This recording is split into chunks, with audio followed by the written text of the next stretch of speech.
সেটা হয়তো এই ধরনের জায়গায় খুব সহজে বলাটা মুশকিল। বিশেষ করে আমরা এক ধরনের একাডেমিক আলোচনা করে থাকি রবীন্দ্রনাথ এবং নারী ভাবনা নিয়ে, সেটার একটা প্রাতিষ্ঠানিক জায়গা তৈরি হয়ে গেছে গত 10-15 বছরেরও বেশি সময় ধরে। সুতরাং সেইটা খুব একটা পুনরাবৃত্তি যে কাম্য সেটা আমার মনে হয়নি। আমার ছাত্রছাত্রীরাই হয়তো এ বিষয়ে অনেক নিবন্ধ লিখে থাকতে পারে। মোটামুটি খুব সংক্ষেপে বলতে গেলে বলা যেতে পারে যে গত 10 বছরে যে আলোচনাটা হয়েছে, যে কথাগুলো আমরা বলেছি, সেটা হচ্ছে যে রবীন্দ্রনাথকে কি কোনোভাবে নারী মুক্তি, নারী আন্দোলনের জায়গায় রবীন্দ্রনাথকে আমরা কোথায় রাখতে পারি। The questions have been whether it's possible to look at Tagore in terms of, or what is his contribution in terms of what we would call women's emancipation, empowerment, or the entire sort of gamut of what we would say women's movement. Where does Tagore stand vis-a-vis this? And as a person who's sort of read, who's been academically trained in reading literature, I would say that Rabindranath speaks in many voices. It's just not one single sort of strand of thinking that you would get in Rabindranath. So I would say that the Rabindranath who comes across to us in the short stories, or in the novels, the fiction, for example, or in some of his plays, is very different from the Rabindranath that we encounter in the essays, in the discourses, right? So by and large, I think we have picked up those plays, those works of fiction which have fitted into our notion of what constitutes feminism or what constitutes women's emancipation. So Street Patra, for example, has always been cited as the sort of text where you can think about Tagore speaking about the need for women to get out of oppressive patriarchal situations and sort of be on their own. তারা নিজেদের জায়গা খুঁজে নেবে একটা বৃহত্তর জগতে। এই ভাবনাটা যেরকম আছে, ঘরে বাইরে বিমলার কথা আমরা সারাক্ষণ বলেছি, বা 1 নম্বরের অনিলার কথা বলেছি, যে স্বামীকে এবং প্রেমিককে দুজনকেই ছেড়ে চলে গেছে। এইরকম উদাহরণ যেরকম আছে সেরকম, বা রক্তকরবী নন্দিনীর ভূমিকা যদি আমরা ভাবি, সেই রকম উদাহরণ যেরকম যদি থেকে থাকে, সে একই রকমভাবে রবীন্দ্রনাথের যদি আমরা প্রবন্ধ দেখি, if we read his essays, then we will see Rabindranath emerging, who may not always sort of appear to be sort of moving from one sort of let us say a conservative position to a very liberal sort of liberated one. So there is, or if you read, for example, his discussions with Rani Chandra, আলাপচারী Rabindranath যদি আপনারা পড়েন, সেখানে রবীন্দ্রনাথ অনেক কথাই বলছেন যেগুলো আমাদের মনে হতে পারে যে আমাদের এখনকার যেটাকে আমরা মনে করি যে নারী স্বাধীনতার বিষয় বা লিঙ্গ বিষয়ক চিন্তা, সেখানে কিন্তু রবীন্দ্রনাথ নানা ভাষায় কথা বলেন। এবং একটা বলেন যে মেয়েদের পক্ষে এটা সম্ভবই নয়, মানে আমি যেটা করতে পেরেছি আমার শেষ দৃষ্টিটা কখনো করতে পারতেনই না।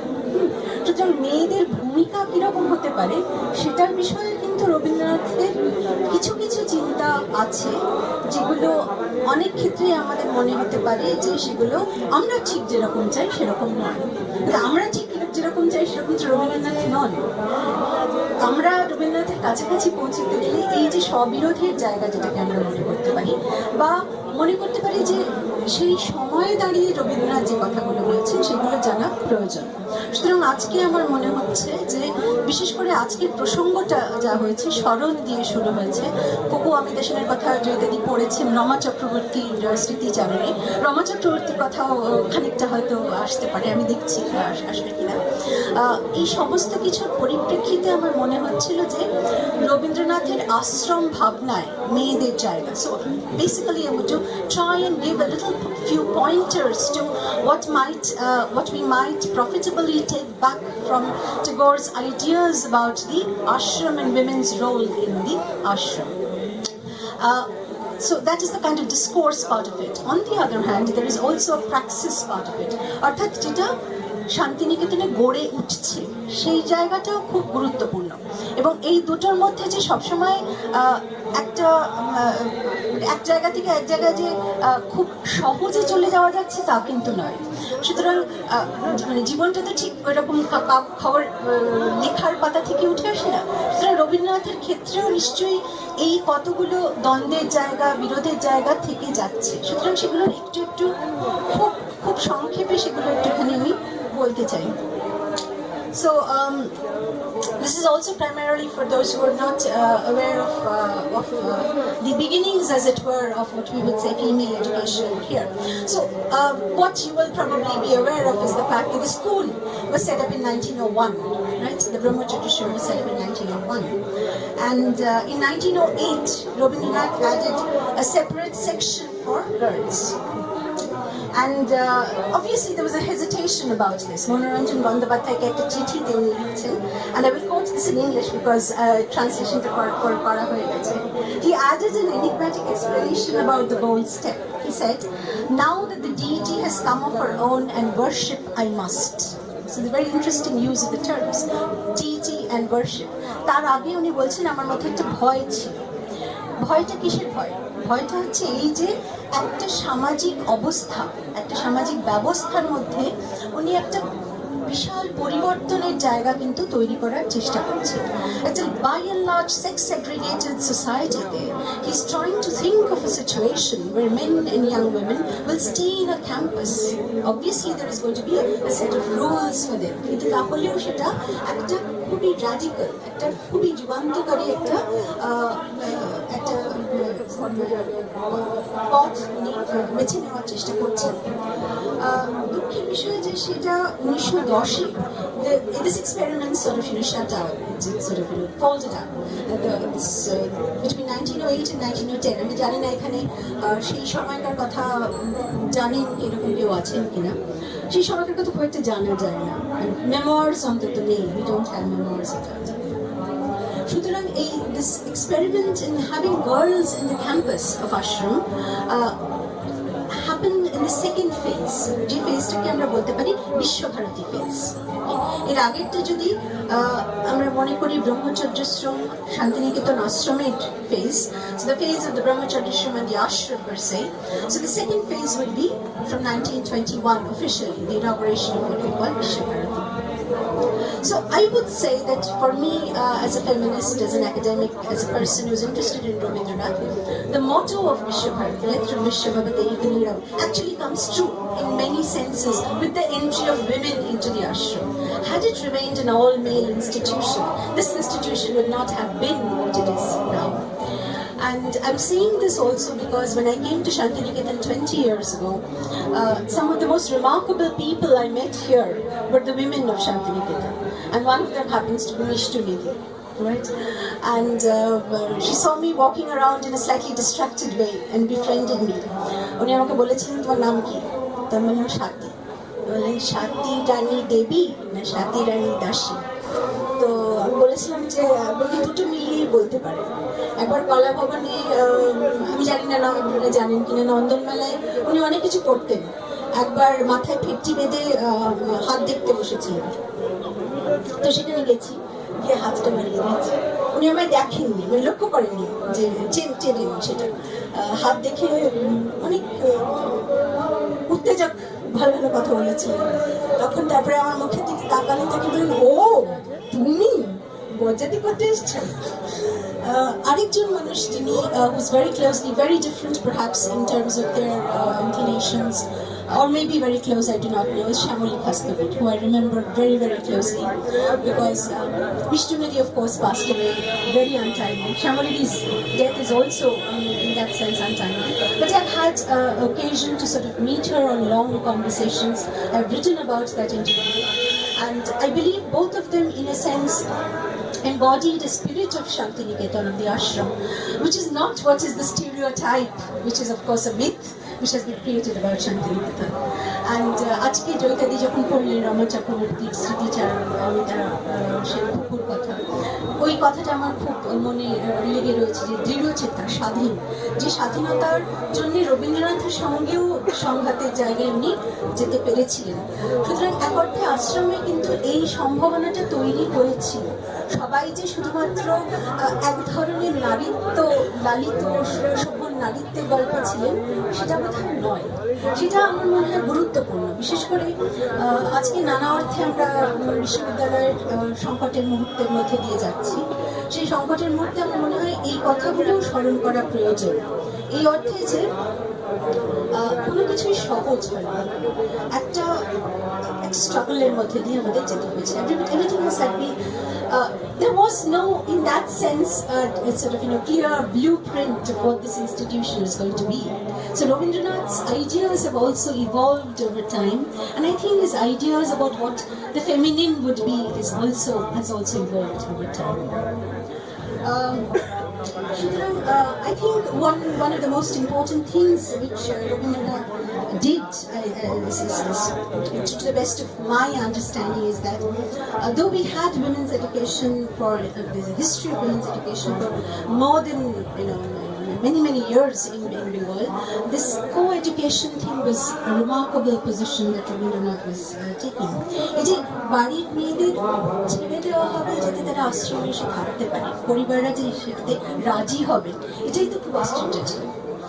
এবং সেইটা সম্ভব হয়েছিল রবীন্দ্রনাথের ওই ব্যক্তিত্বের জন্য। রবীন্দ্রনাথ শুধুমাত্র যে কবি ছিলেন না, রবীন্দ্রনাথ যে ততদিনে বাঙালি মানুষদের জীবনে একটা অন্য জায়গা অধিকার করেছেন, গুরুদেব হয়েছেন। সেই গুরুদেব হওয়ার জন্যই হয়তো এটা সম্ভব হয়েছিল। আমার নিজের কাছে যেটা খুব আকর্ষণীয় মনে হয় সেটা ওয়ান্স এগেন লিঙ্কড টু কলা ভবন। এই যে আমি ছবি দেখেছি, আপনারা যারা রবীন্দ্র গবেষণাগার, যেটা রবীন্দ্রনাথ আর্কাইভস, যেটা ফটো আর্কাইভস যদি দেখেন, আজকে ছবি দেখানো গেল না, অত্যন্ত দুঃখের বিষয়। এই আলোচনাটায় আমি সাধারণত ছবি দেখাই। আপনারা ছবি দেখতে পারবেন কলা ভবনে মেয়েরা কাজ করছে। সেটা মিষ্টনীদিদের অনেক বা আপনাদের অনেক আগের সময়কার ছবি, ননিদাদের সময়, ননিদাদের সময়কার ছবি। বসে ডেস্কে ছবি আঁকছে, যে অসাধারণ ছবি, বা চেয়ারের উপর টুলের উপর উঠে মিউরালস করছেন। সো এটা একদিকে, আর অন্যদিকে যেটার কথা আমরা অনেকেই জানি সেটা হচ্ছে সঙ্গীত ভবন। সঙ্গীত ভবনে মেয়েদের ভূমিকা, বিশেষ করে নাচ এবং গানে। রবীন্দ্রনাথ পুরুষদের তো, ছেলেদেরও যেরকম ভাবে অংশগ্রহণ তারা যেরকম অংশগ্রহণ করতো, মেয়েদের অংশগ্রহণ করাটা একটা দুটো ক্ষেত্রেই আমার মনে হয় বাঙালি মধ্যবিত্ত পরিবারের ছেলেমেয়েরা স্টেজে উঠে নাচছে, নাচ গান করছে, সেইটা তখনও আজকের যে জায়গাটা আছে, যে গ্রহণীয়তা আছে, বা আজকে যে স্টার স্টেটাস আছে, সেই জিনিসটা ছিল না। সেখানেও আপনারা দেখবেন ছবিতে, নিশ্চয়ই ছবি সবাই দেখেছেন, বা যারা দেখেননি তারা দেখে নিতে পারেন, যে অনুষ্ঠান হচ্ছে, নাচ, বিশেষ করে নাটক হচ্ছে, তাসের দেশ হচ্ছে বা চন্দ্রলেখা হচ্ছে, রবীন্দ্রনাথ স্টেজে বসে আছেন বা পাশে বসে আছেন। অর্থাৎ এইটা জনগণকে, সাধারণ মানুষকে জানানো হচ্ছে যে এই যে মেয়েরা নাচছে, ভদ্র ঘরের মেয়েরা, মধ্যবিত্ত ভদ্র ঘরের মেয়েরা যে নাচছে, সেটার মধ্যে এই যে পিছু টানের যে গল্প, অর্থাৎ সেটা যে একেবারে একটা নান্দনিকতার সংস্কৃতির জায়গা, তার মধ্যে যে এটার সঙ্গে যে সাধারণ যে মনের ভাব, একটা ধরনের বাই অ্যান্ড লার্জ কনজারভেটিভ সোসাইটিতে ছিল, সেটা থেকে যে বেরিয়ে আসার গল্প, সেটা সম্ভব হয়েছিল রবীন্দ্রনাথের উপস্থিতির জন্য। আমার কাছে এই জিনিসগুলো খুব ইন্টারেস্টিং, খুব আকর্ষণীয় যে এইটা সম্ভব হচ্ছে। আরো ছবি আছে যেগুলো রবীন্দ্র ভবন আর্কাইভসেও আছে, তাছাড়াও আমরা দেখতে পাই এক্সকারশনের ছবি, যেটা অনেক পরে হয়, 1950-এ। ছেলে এবং মেয়েরা একসঙ্গে দাঁড়িয়ে আছে, একসঙ্গে, মানে কোনো একটা অনুষ্ঠানে হয়তো গরুর গাড়িতে চেপে অথবা নৌকায় পাশাপাশি দাঁড়িয়ে আছে। যে পাশাপাশি দাঁড়িয়ে থাকার দৃশ্যটা, সেটাও একটা ধরনের আশ্বাসের দৃশ্য, যে শুধুমাত্র প্রেমের সম্পর্ক নয়, শুধুমাত্র গার্হস্থ্যের সম্পর্ক নয়, বন্ধুত্বের সম্পর্কে নারী এবং পুরুষ, অল্প বয়সী ছেলে মেয়েরা একসঙ্গে থাকতে পারছে, সেইটা যে সম্ভাবনা হয়েছিল, সেটাও আমার কাছে মনে হয় খুব গুরুত্বপূর্ণ। এটার সঙ্গে অবশ্য সবসময় মনে রাখতে হবে যে শ্রী সদনের বিখ্যাত যারা ইনচার্জে যারা ছিলেন, মেট্রন্স অফ ওয়ার্ডেন্স অফ শ্রী সদন, যাদের সবাই জমের মতো ভয় করত। সুতরাং একদিকে আমি শুনেছি আমাদের আরও অনেক আমাদের থেকে বড় দিদিদের কাছে যারা এখানে পড়াশোনা করেছেন, হিমানি ব্যানার্জির কাছে, যে কতটা কড়াকড়ি ছিল, এই 6:30টার মধ্যে হস্টেলে ঢুকে যেতে হতো। সুতরাং এই যে একটা ধারণা আছে, এই ধারণাটা আপনারা সবাই জানেন, অনেকের বাইরের লোকেদের কাছ থেকে এটা আমরা শুনতে পাই, যে এখানে একটা একেবারে অবাধ মেলামেশার গল্প ছিল, যে অবাধ মেলামেশাটার মধ্যে কোনো রকম ডিসিপ্লিন ছিল না, কোনো রকম স্ট্রাকচার ছিল না। এটা কিন্তু সত্যি কথা নয়। অনেক ডিসিপ্লিন, অনেক এক ধরনের রক্ষণশীলতা একদমই নয়, কিন্তু একটা ধরনের স্ত্রী পুরুষের জায়গা রক্ষা করেও সম্পর্কের সম্ভাবনার জিনিস ভাবা হয়েছে। আমার কাছে সেটা গুরুত্বপূর্ণ। আমি যেটা একটুখানি বলতে চাই এটার কনটেক্সটে, এটার সূত্র ধরে, সেটা দুটো জিনিস একটুখানি বলতে চাই। সেটা হচ্ছে এই যে বিশেষ করে যেহেতু নারী ভাবনার কথা দিয়ে শুরু করেছিলাম, সেটা হচ্ছে রবীন্দ্রনাথের স্ত্রী শিক্ষা বলে একটা প্রবন্ধ আছে, আপনারা অনেকেই হয়তো পড়েছেন। তো সেই স্ত্রী শিক্ষা প্রবন্ধটা এই কারণে গুরুত্বপূর্ণ, সেখানে রবীন্দ্রনাথ বলছেন যে নারী এবং পুরুষ, men and women need to have one kind of education till a certain point, but there will have to be a special education for women to become women. এই যে ফেমিনাইজেশনের গল্পটা, এইটা কিন্তু রবীন্দ্রনাথ বলছেন, এবং সেটা বলছেন লীলা মিত্রর একটা চিঠির সূত্র ধরে। সুতরাং আমি একটু পড়ি সেটা থেকে। আপনারা কি বিরক্ত হচ্ছেন? তাহলে এই চিঠিটা থেকে একটুখানি পড়ি।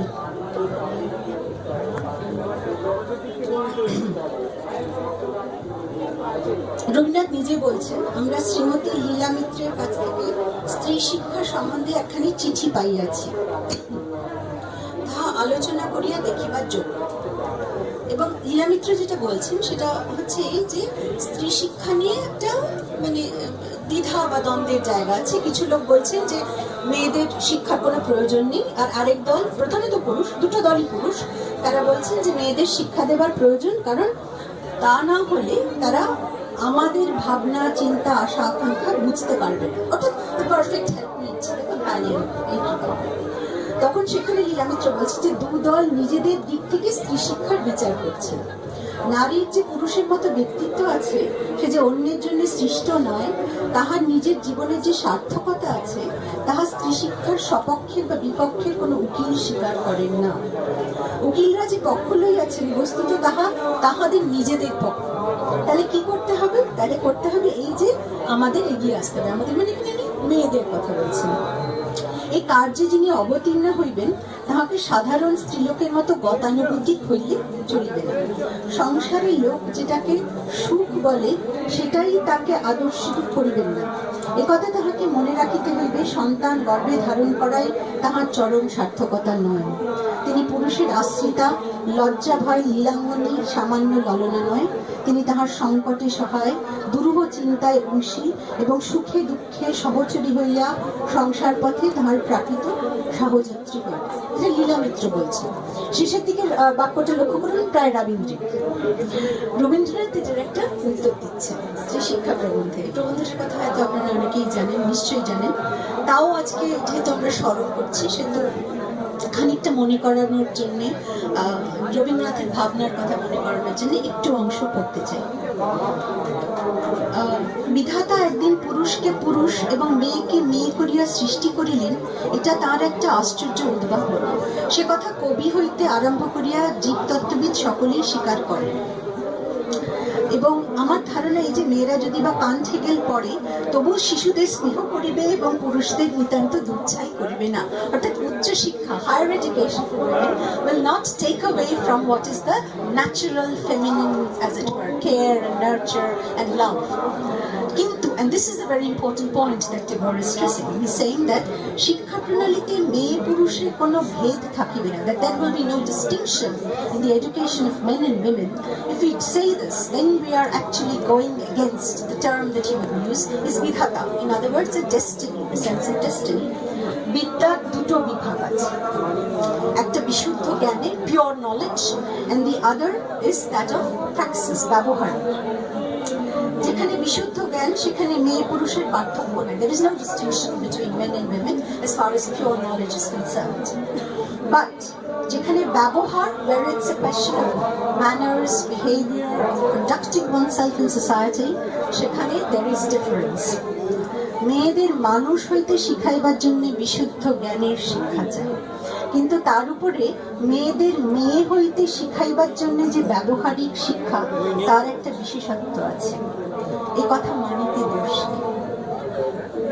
এখন আমি দেখতে পাচ্ছি এখানে অনেকেই এটাতে হাসছেন, এটাতে আমাদের জায়গার মতো হয়, কিন্তু আমার মনে হয় এটা একটুখানি তলিয়ে দেখারও গল্প। এই কারণে তলিয়ে দেখার গল্প, মানে এই পুরো প্রবন্ধটা আমি পড়ছি না, কিন্তু এই পুরো প্রবন্ধটার মধ্যে যেটা রবীন্দ্রনাথ বলছেন এবং সেটা খুব চট করে উড়িয়েও দেওয়া যায় এই এখনকার নারী ভাবনার জায়গা থেকে, কিন্তু সেটা একটুখানি যদি আমরা তলিয়ে ভাবি, রবীন্দ্রনাথ যেটা বলছেন সেটা হচ্ছে, মানে বলছেন সেটা নয়, মানে রবীন্দ্রনাথের লেখা থেকে যেটা উঠে আসছে সেটা হচ্ছে আইডিওলজি বা মতাদর্শের একটা জায়গা। রবীন্দ্রনাথ বারবার বলছেন যে এটা স্বাভাবিক, এটা মেয়েদের স্বাভাবিক, এটা প্রকৃতিগত। মেয়েরা যে ভালোবাসবে, মেয়েরা যে স্নেহ করবে, এগুলো মেয়েদের প্রকৃতিগত। সুতরাং এই উৎপাতটা তারা সহ্য করে, উৎপাত কথাটা ব্যবহার করছেন, উৎপাতটা তারা সহ্য করে, এবং এখানে বিদ্রোহের কোনো জায়গা নেই, এটা কিন্তু উনি বলছেন। এখানে আমি বলি, বিদ্রোহী মেয়েরা স্বজাতির বিরুদ্ধে এই যে অপবাদ ঘোষণা করিয়া বেড়াইতেছে, কি অপরাধ, কি অপবাদ, যে পুরুষরা মেয়েদের একেবারে পরাধীন করে রেখেছে। এটাকে রবীন্দ্রনাথ বলছেন এটা একটা ভুল কথা। কেন ভুল কথা? কারণ মেয়েরা পুরুষদের অধীন নন, তারা নিজেরা স্বেচ্ছায় প্রকৃতিগতভাবে এই জিনিসগুলো করে থাকেন, তারা সংসার করেন, তারা ভালোবাসেন ইত্যাদি। এটা একেবারে মতাদর্শের জায়গা, যেটাকে আমরা বলতে পারি ideology. Rabindranath interpretation in patriarchal ideology, খুব একাডেমিক ভাষায় বলতে গেলে পিতৃতন্ত্রের মতাদর্শে রবীন্দ্রনাথের যে বিশ্বাস। কিন্তু এখানে আমি একটুখানি সরে আসতে চাই, আমি বলতে চাই এই যে রবীন্দ্রনাথ একটা কথা বারবার বলেন, সেটা হচ্ছে ভালোবাসার দায়। ভালোবাসার দায় উনি বলেন মেয়েদের। এটা একটুখানি আমার মনে হয় বুঝতে হবে যে এটা কিন্তু শুধুমাত্র বায়োলজিক্যাল ক্যাটেগরি অফ ওমেন উনি ইভোক করছেন না, he is talking about the feminine. যে ফেমিনিনকে আমরা ঘরে বাইরের নিখিলেশের মধ্যে পাই, যে সারাক্ষণ অপেক্ষা করে যে তার স্ত্রী ফিরে আসবে, সে জানে। একমাত্র নিখিলেশই বলে এ ভরা ভাদর মহাভাদর সৌন্দর্য। সুতরাং এক অর্থে রবীন্দ্রনাথ কিন্তু এই নারী পুরুষের বিভেদের যে জায়গাটা, সেটাকে অন্যভাবে একটা অন্য প্রবন্ধে, ওম্যান বলে একটা প্রবন্ধে, সেইখানে এটার একটা অন্য ধরনের, আমি যেটা আমার মনে হয় একটা ধরনের বৃহত্তর রাজনৈতিক সংজ্ঞা দেবেন। রাজনৈতিক সংজ্ঞা এই কারণে আমি বলছি, রবীন্দ্রনাথ বলছেন যে আমাদের সভ্যতা, আমাদের civilization has been a masculine civilization. Now we need to have a feminization of that. কেন? কারণ this has been a civilization of power. The masculine civilization is a civilization of power, but we need to have the civilization of love, which will come in from women. খুব বড় একটা প্রবন্ধ, সেখানে নানান কথা বলছেন। শেষের দিকে যে কথাটা বলছেন সেটা আমার নিজের খুব মানে মজার লাগে, ভালো লাগে বলে বলছি। যেটা বলছেন যে আমাদের সভ্যতার প্রথমে যে প্রাণীদের আমরা দেখেছি তারা বৃহৎ প্রাণী, dinosaurs, right, big people, powerful, big animals, কিন্তু তাদের সময় শেষ হয়ে গেছে। Now the little people have come. তো and the meek will inherit the world, right? সেখানে উনি মেয়েদের রাখছেন, উনি বলছেন এইখানেই women will have to claim the world. This will have to be a world claimed by women. এখানে women বলতে কিন্তু শুধুমাত্র the biological category, শুধুমাত্র যারা প্রাকৃতিকভাবে মেয়ে হয়েছে শুধু তাদের কথা কিন্তু বলছেন না, একটা ফেমিনাইজেশনের কথা বলছেন, যেটা উনি বারবার প্রাচ্য পাশ্চাত্য এই যে ভাগের কথা বলবেন, এই ভাগের মধ্যে উনি বলবেন যে এই যে ক্ষমতার যে দম্ভ, এই যে শক্তির দম্ভ, এটা আমাদের পৃথিবীকে ধ্বংস করে দিচ্ছে। সেটা ম্যাসকুলিনিটির গল্প। সেই ম্যাসকুলিনিটি থেকে, সেই পৌরুষ থেকে আমাদের সরে আসতে হবে, একটা অন্য পৌরুষের সংজ্ঞা তৈরি করতে হবে, যে পৌরুষের মধ্যে এই নমনীয়তা আছে, এই কমনীয়তা আছে, এই গ্রহণ করার জায়গা আছে। এইটা যেমন আমার মনে হয় একটা খুব গুরুত্বপূর্ণ জায়গা। রমাদির লেখা এবং অমিতাদির স্মৃতিচারণ হয়েছে বলে একটুখানি যেটা বলতে চাই সেটা হচ্ছে শ্রী ভবনের কথা। এটাও একটা প্রবন্ধ, ইংরেজি প্রবন্ধ, ইংরেজিতে লেখা প্রবন্ধ। সেটা হচ্ছে my ideals with regards to Shri Bhavan. সেখানে কিন্তু যে রবীন্দ্রনাথ কথা বলেছেন এটা 1934-এর লেখা। আপনি বললেন 1939-এ অমিতাদি চলে যাচ্ছে। এটা ইন্টারেস্টিং এই কারণে যে সেই প্রবন্ধে রবীন্দ্রনাথ বারবার জোর দিচ্ছেন যে দ্য প্রিন্সিপাল অফ কন্ডাক্ট, মেয়েদের বিশেষ করে ম্যানার্স আর কন্ডাক্টটা খুব গুরুত্বপূর্ণ। উনি বলছেন যে আনম্যানারলিজম ইজ আগলি অ্যান্ড আনপার্ডনেবল স্পেশালি, খুব গুরুত্বপূর্ণ কথা। এরপরে বলছেন যে মেয়েরা যদি তাদের স্বাধীনতা, ফ্রিডম অফ সেলফ গভর্নেন্স, যে স্বায়ত্ত শাসন, যেটা বিশ্বভারতীর একদম আশ্রমের সময় থেকে যেটা ছিল, যে ছাত্ররা বিশেষ করে নিজেদের মধ্যে সমস্যা সমাধান করে নেওয়ার চেষ্টা করবে, কারণ একটা শাসন বাইরে থেকে নয় ভেতর থেকে উঠে আসবে, একটা ডিসিপ্লিনিং which will happen from within। সেইখানে উনি মনে করেন যে মেয়েদের একটা বিশেষ করে গুরুত্বপূর্ণ জায়গা আছে, কারণ যে সমাজে আমরা বাস করছি সেখানে মেয়েদের এই ভুল ত্রুটি, এই ভুল চুকগুলো সহজে মেনে নেওয়া হয়। Also another thing that he talks about, সম্ভবত এই কারণে যে রমাদি যদিও বলেছেন যে নতুন যে মেয়েরা আসতো তাদের খুব সাদরে গ্রহণ করা হতো, এরকম ঘটনাও ঘটেছে যে নতুন যে মেয়েরা এসেছে তারা মনে করেছে এই জায়গায় থাকাটা তাদের পক্ষে মুশকিল, কারণ অনেক ক্ষেত্রে যারা এখানকার ততদিনের প্রাক্তনী হয়ে গেছেন তারা কিন্তু তাদের গ্রহণ করেননি। বিশেষ করে দুঃখের বিষয়, অন্য প্রদেশ থেকে যে মেয়েরা এসেছেন তারা বাংলা যারা বলতে পারেন না, তারা অনেক ক্ষেত্রেই মনে করেছে যে এক ধরনের খানিকটা ক্ষুদ্রতার মধ্যে অন্তত হস্টেলে তারা সেই অভিজ্ঞতা তাদের হয়েছে। তাদের অভিজ্ঞতা বলছে যে তোমাদের খুব গুরুত্বপূর্ণ হচ্ছে যে অন্যদের যদি তোমরা নিজেদের করে নিতে পারো। সুতরাং একদিক থেকে রবীন্দ্রনাথের লেখার মধ্যে যেমন একটা বৃহত্তর একটা বিস্তারের জায়গা আছে, larger discourse which is addressing, সঙ্গে সঙ্গে লোকাল সিচুয়েশন উনি বলছেন যে লোকাল সিচুয়েশনটা অনেকটা আমরা জানি না, সুতরাং যখন আমরা পড়ি তখন সেগুলো হিস্টোরিসাইজ করাটা খুব প্রয়োজন। We need to historically place Rabindranath to be able to understand what he is saying in terms of women and feminine. এটুকুই বলার ছিল। আপনারা এখানে যারা পড়েছেন, আমি শান্তিনিকেতনে কখনো পড়ি